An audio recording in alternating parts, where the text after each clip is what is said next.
Bonjour à tous, c'est Franck, Romendil et Haste. Salut. Salut, top délire. Il est fou.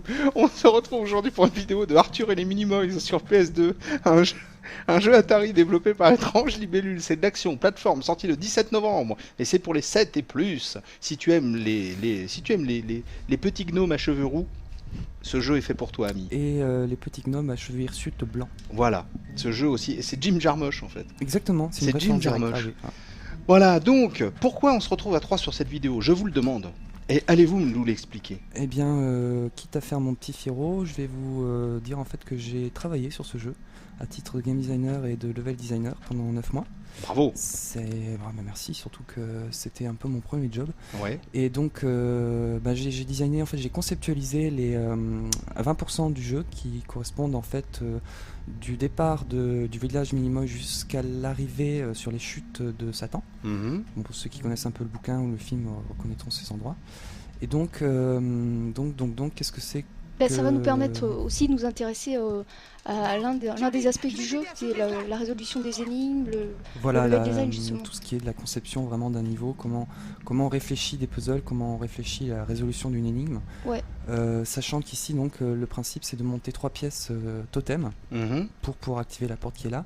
La petite subtilité, c'est qu'en fait, vous avez une pièce qui est fausse. D'accord. Donc vous allez récupérer plus de pièces qu'il n'en faut, à moins que je me trompe de niveau. Il y en a un autre juste avant. Ah, enfin, c'est celui oui, qui est oui, oui. après, Il donc y en a voilà, deux qui sont c'est similaires. super. Là, tu dois juste assembler une asperge. Là, je crois que j'ai C'est tout. l'impression que c'est- Ouais. Et c'est aussi un passage où on a un exemple de la complémentarité entre les personnages, c'est l'un des aspects du jeu, puisqu'avec ces 3 personnages, on a accès à plusieurs techniques. Là, on a vu celui-là, Arthur peut s'accrocher sur certaines corniches, les autres peuvent pas. Donc là, il faut être 3 pour pousser un bloc. Donc tout l'essentiel du jeu va reposer sur cette complémentarité. Voilà. Donc réfléchir comment surmonter chaque obstacle en utilisant tous les personnages. D'accord. Ok. Sachant qu'on peut passer de l'un à l'autre à tout moment. Et qu'en combat, parce qu'on pourra peut-être voir des combats juste après, ils ont chacun leurs aptitudes aussi. Chacun leur spécificité. Mm. D'accord. C'est un peu à la Lego Star Wars. Un petit peu, ouais. Sauf que dans Lego Star Wars, ils n'ont pas de spécificité. Si, il y a sabre et voilà. Je connais pas assez bien le jeu. Bon, c'est pour difficile te de dire. comparer. Hein. Là, puis c'est une toute Pas autre du tout. ambiance. Pas du tout. Toute autre ambiance, là, on est dans Non, l'univers. c'est vrai que c'est graphiquement déjà beaucoup plus beau. Alors, et tu peux expliquer vite fait ce que c'est que le level design et etc. Parce que Ouais.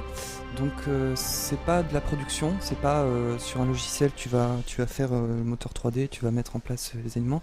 C'est de la conception à la base, c'est-à-dire sur papier, tu Ouais. définis comment va se disposer le niveau, tu fais un plan, tu fais des fiches méca. Des fiches méca, c'est l'explication d'un mécanisme du jeu avec ses conséquences, comment on pourra l'utiliser dans le jeu et les contraintes, c'est-à-dire Ouais. faire attention au niveau technique. Par exemple, typiquement le bloc, nous on avait des contraintes de pas pouvoir finalement bloquer le bloc. C'est comme ça qu'on disait d'ailleurs. oui. C'est-à-dire ne pas faire en sorte que le joueur puisse perdre le bloc finalement, ne puisse pas le D'accord. récupérer quelque part. S'il le coince dans un espace où le mur est trop bas, il ne puisse pas passer à 2 pour pouvoir le récupérer, ou le monter sur un endroit où le plafond sera à nouveau trop bas. Plein de contraintes comme ça. Et puis la dernière étape qui tient du level design, c'est de faire des maquettes blanches. Maquette blanche, c'est sur un logiciel 3D, mettre en place un niveau sans texture, sans rien, sans absolument aucun enrobage graphique, hein, D'accord. mais avec déjà une première version jouable. On va Ok. pouvoir mesurer les gabarits, voir si ça tient et tout ça. Après, c'est les graphistes qui font leur boulot. Après, ils passent derrière et ils font leur petit Leur cuisine. Ok, d'accord. Bon, dans l'absolu, alors c'est Romendil qui a testé le jeu. C'est moi qui ai testé le jeu, oui. Voilà. Toi, par contre, au niveau du jeu, t'as aimé? Je l'ai trouvé assez sympa. Je trouvais que l'enchaînement des niveaux était bien construit dans le sens où ça alternait assez régulièrement entre justement cette succession de scènes plus axées réflexion, d'autres plus axées action. Il faut bien se dire qu'il y a quand même pas mal de combats comme justement on en voit ici, Ouais. qui sont bien pensés aussi. On met à contribution pareil des aptitudes qui vont être obtenues au fur et à mesure en fonction de l'avancée dans les niveaux. Mhm. Là, par exemple, Arthur est le seul à pouvoir enlever le bouclier. Ouais, c'est la compétence que tu viens d'obtenir. Appuyer sur, je crois. Ouais, c'est ça. Donc, vous voyez, il faut que je laisse appuyer, je crois. On va te laisser faire. S'il veut bien se tourner vers moi, Voilà.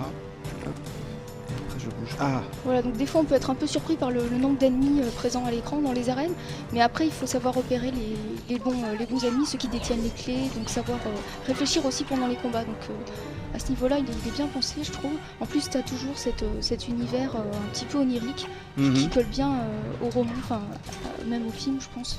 Je connais pas trop moi l'univers d'Arthur, hein, pour être tout à fait honnête. Même l'histoire, je saurais peut-être pas trop vous la resituer. Ouais, bah si, oui, mais c'est bien, ça colle bien. Moi j'ai pas vu le film encore, mais...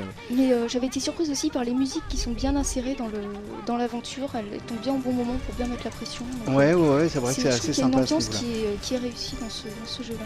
Tu avais pardon. Excusez-moi, c'était juste pour peut-être en matière d'objectivité, pour avoir justement bossé dessus. Les combats, ça a été un vrai problème parce qu'il fallait pouvoir faire en sorte qu'il y ait plusieurs conditions dans le combat, faire en sorte si un Séide a une clé qui se défendent plus que les autres, si toi t'as la clé qui viennent t'attaquer, enfin bref, ça fait quelque chose qui est quand même assez brouillon, faut bien avouer. Les combats sont pas forcément très instinctifs et rien que le lock ou ce genre de choses n'est pas bien fichu. Donc, après c'est vrai que ce qui perturbe aussi c'est qu'il y a beaucoup de choses, beaucoup d'actions possibles, donc plus on va gagner de compétences, plus on va devoir réfléchir comment faire déjà la manip, donc c'est vrai qu'il y a plein de choses mais faut pas trop perdre le fil quoi. C'est surtout ça en fait. Oh, une clé, c'est quoi? C'est pour ouvrir les portes. Tous les combats sont conditionnés par l'ouverture d'une porte à la fin. Ce que disait Valérie, il faut repérer le Séide qui a la clé, c'est celui qui a la petite lumière bleue sur lui. D'accord. Ok, j'ai compris.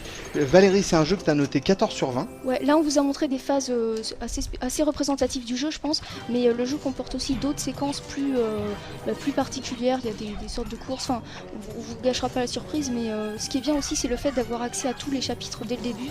Donc comme ça, si on bloque un petit peu, on peut faire le tour du jeu avant d'y revenir plus à fond, donc voilà. Bon, je pense que ceux qui ont aimé les livres et peut-être le film, à votre avis, ils seront pas déçus par le jeu. On se retrouve bien dedans? Non, c'est un jeu qui est bien ciblé, même pour les jeunes, pour toute la famille même, donc il n'y a pas de problème. On vous le conseille. Un beau jeu d'action plateforme. Voilà. Avec un peu d'aventure. Avec un peu d'aventure. Avec un petit peu d'aventure et un soupçon de cheveux hirsutes. Voilà. Un soupçon de mini-pouce. Ce qui est bien. Ce qui est très très bien. Bon, bah écoutez, je pense qu'on a fait un petit tour. Le mieux, si vous voulez avoir plus de renseignements, n'hésitez pas à lire le test de Romendil, qui est très, très important. Lisez les tests, ça c'est toujours très important. Comme toujours.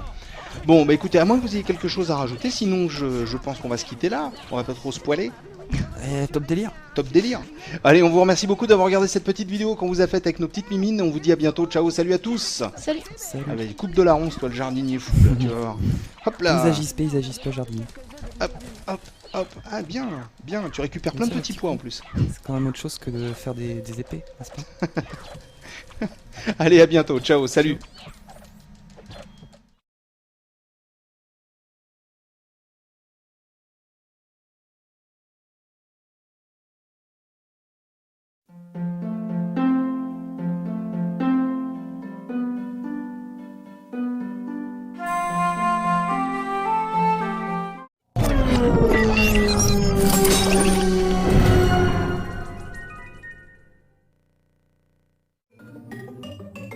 Encore une musique rigolote. Bonjour à tous, c'est Franck et Haste. Salut. On se retrouve aujourd'hui pour une vidéo de Arthur et les Minimoys sur DS, un jeu Atari développé par Neko Entertainment. C'est du party game gestion, c'est sorti le 14 décembre. Et ben voilà, Arthur et les Minimoys, je crois qu'on l'a vu sous toutes ses coutures. Ça, on commence à avoir l'habitude là. Voilà, entre le ciné, les bouquins, les jeux sur toutes les plateformes possibles et imaginables. Donc celui-là, cet épisode sur DS, ça donne quoi? C'est pas la même chose que le... Non, ils ont fait une version à part, puisque Neko est un prestataire qui s'est occupé de tout ce qui est design et production. Donc on a eu droit à une version vraiment scindée de... C'est pas une adaptation du tout des épisodes PS2, enfin de console de salon. Et donc ça se présente sous la forme d'un WarioWare-like, c'est-à-dire une série de mini-jeux très courts qui succèdent comme ça dans des sessions. Et puis c'est vraiment bien fichu parce que ça utilise bien les capacités de la console. Et au niveau graphique, au niveau réalisation, c'est très propre, c'est très soigné. Donc on prend du plaisir. Après, le jeu est peut-être un peu limité au niveau finalement de son audace par rapport à un WarioWare justement. Vous voyez, les jeux sont quand même assez... c'est pas très marrant quoi. Ça colle bien avec l'univers, c'est assez sympa au niveau de la manipulation, mais il n'y a pas cette folie qu'il peut y avoir dans WarioWare. Mais sinon, autrement, c'est un bon produit adapté. Il y a vraiment un grand soin apporté à la réalisation. Donc je pense que les fans seront comblés, quoi. Les fans qui ont une DS ne peuvent pas passer à côté. C'est bien les party games. Ah pardon, je te laisse souffler. Je suis désolé, voilà, ça a peut-être fait un peu de bruit dans le micro. Vous avez entendu beaucoup de bruit dans le micro parce qu'en fait il y a une toute petite partie du jeu où il faut souffler dans le micro de la DS et bah c'est vous qui avez pris tout ça dans les oreilles. Tant pis pour vous, ça vous apprendra. Si un médecin vient d'écouter ça, il pourra me renvoyer une lettre pour me dire si mes poumons sont en état. Voilà, exactement.